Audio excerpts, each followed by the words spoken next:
So, I don't know how many of you watched the Sugar Bowl yesterday, the game between Georgia and Ole Miss.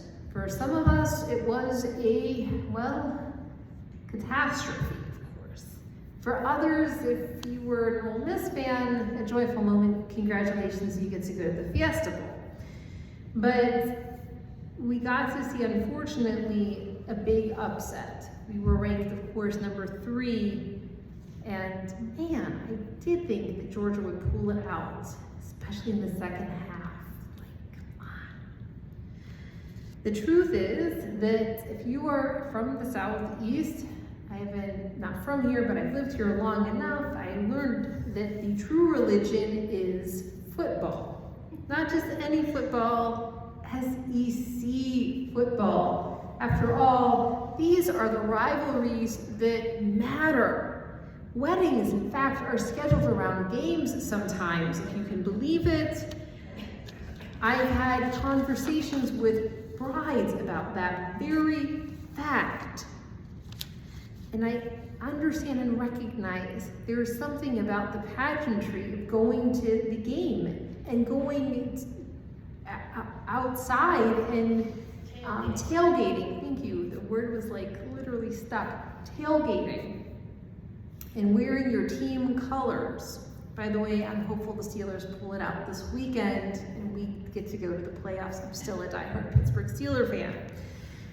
But I want to think about something else instead, go Steelers, than just football. Instead of thinking about different teams from different locations and different allegiances, I want to remember, especially in the Southeast, we're all part of the SEC family. We're all part of the human family. We may forget that from moment to moment, especially when you are wearing my son's Keepa Roll Tide, I might say, on it.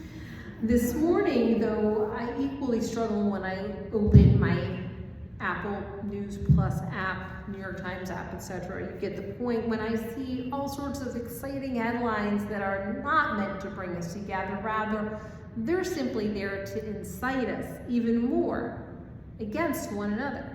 Speculation. Is the war with Ukraine going to finally cause the collapse of Russia? Arguments about who's destroying this country, who's saving this country, and how is it even happening? Spill out not just from newspaper comments on apps into broader conversations, or more like it, what I'm used to seeing, arguments. We've forgotten something important. We forgot that we're actually a family. We've let our rivalries become our identities, and we have focused on allowing our differences to define us rather than recalling the many common bonds which unite us. I want to remind you too that this week's portion, we have a blessing where there was yet another family, one who also had many rivalries. And unfortunately, when we think about some of those rivalries, they allow for, maybe even cause us to be more divided. We descended into Egypt after Jacob blessed his children, which we read in this week's Parsha. And we see that Jacob spent time blessing each and every one of those children, just a little bit different. Of course, they weren't all loving. To Reuben, as we discussed in Kiddush Club earlier, he blessed his firstborn by saying, unstable as water, you shall not excel because you did something. Simeon and Levi, on the other hand, cursed be their anger, for it is fierce, and their wrath, for it is cruel. For Judah, the scepter shall not depart from Judah. To him shall be the obedience of the people. And to Joseph he said, Joseph is fruitful bow by spring. You can kind of get the feeling that you've got this guy saying, well, wonderful, loving blessings to some and not so wonderful blessings to others. It would have, of course, been easier for us to focus on the generalized hopes that we all have, and we see that our future children may actually be able to deliver as they go through life. But And maybe it would have been better if Jacob had actually managed to be less confrontational, but Jacob opted to make the moment personally meaningful for each. He spoke a painful truth. And the rabbis teach in their commentary and argue that he did so in most cases because he did love them. He wanted them to become their higher selves and not be stuck in the morass of where they were at. He knew what was coming next. He already was living through a famine. His son Joseph was the vizier down in Egypt, and he could see that the Israelites were going to descend into Egypt. They were going, though, hopefully as a united family. Instead, what they eventually become are 12 distinct tribes. 70 people with a clear identity and purpose was what he, I think, was going for. But 400 years, they would eventually become a mixed multitude. Their distinctiveness blurred, but their identity threatened, their innermost being lost, and the rivalries occurring for unknown reason. We see the pain that left, that legacy left.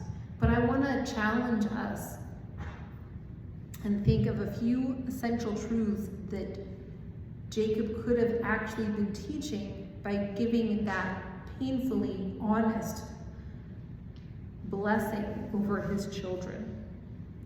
First, to speak with love. He didn't sugarcoat his son's failures. He focused on who they were, their strengths and their weaknesses. Reuben's instability was not ignored, nor the propensity of Simeon and Levi toward violence. He didn't reduce them, though, either to their worst moments. If you look forward and spend a greater time, Rashi focuses on the fact that he saw them as whole, flawed, gifted, broken, blessed, still whole beings. If we think about it, we too are just that way. We are whole beings with all of our brokenness, all of our strengths, and all of our flaws.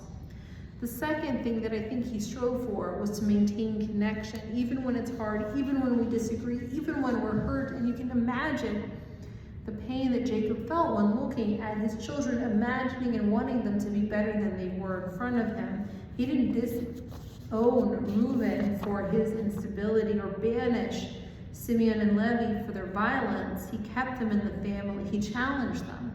But he said in the end, everybody belongs. We're still together. Which brings me to the third lesson. His vision wasn't isolated for excellence. It wasn't to sever connection over disagreements. It wasn't to choose ideology over relationships. He focused on the fact that the 12 tribes contain unique gifts, and each of those gifts were necessary to form a united nation to eventually become a whole people. That they didn't just need Judah's leadership, they needed Joseph's wisdom, Benjamin's courage, and Dan's justice. The SEC, by the way, in my humble opinion, doesn't exist because one team dominates. It's not an essence of Roll Tide people screaming or the Georgia Bulldogs going for it. It's rather the collective strength of the entire conference, the shared passion around football, the recognition that competition makes everyone better. It's the focus on gifts. And I often wonder, what if the Israelites had remembered Jacob's blessings, where there was truth and acceptance for everybody for who they were? What would it have been like for the Israelites if they remembered they were always one family marching through the desert? Would we have had a golden calf moment? Would there have been a time when people rose up against Moses, challenging his very leadership? Would they have been able to function well enough together that Moses himself would have been able to enter the promised land?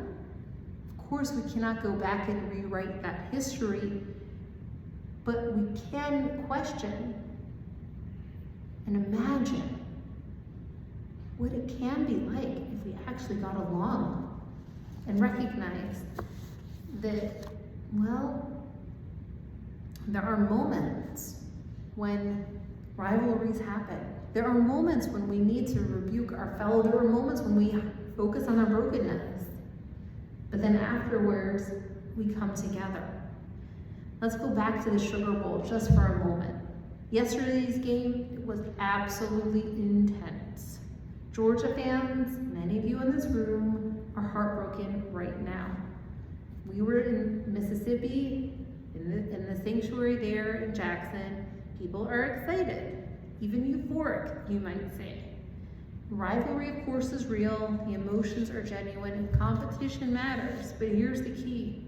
When the game ends and the Georgia fans go home and the Ole Miss fans go home, can they still sit down together? Can they share a meal? Can they have a conversation about, well, how do we play this game even better? How can we address issues of safety and health for all of our teammates? The choice that we stand, of course, is do we encourage in our own life through our own social media postings and conversations that we have division, disagreement?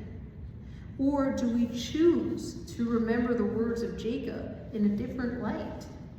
That we collectively are family, that even in our difference, there's value, we bring gifts, that we are bound together, that our highest self is found not in defeating the other person, but in challenging the other to grow with us together as we challenge ourselves. This week, as the playoff games continue, as we read divisive headlines, as we navigate and have navigated, hopefully successfully, family gatherings where politics, I'm sure, did not ever come up, let's practice being a family. Let's speak truth without contempt. Let's maintain connection even when it's hard. Let's strive forward together, recognizing that we need each other's gifts, perspectives, and challenges. Let's still celebrate the gift that we are together as one human family. Shabbat Shalom.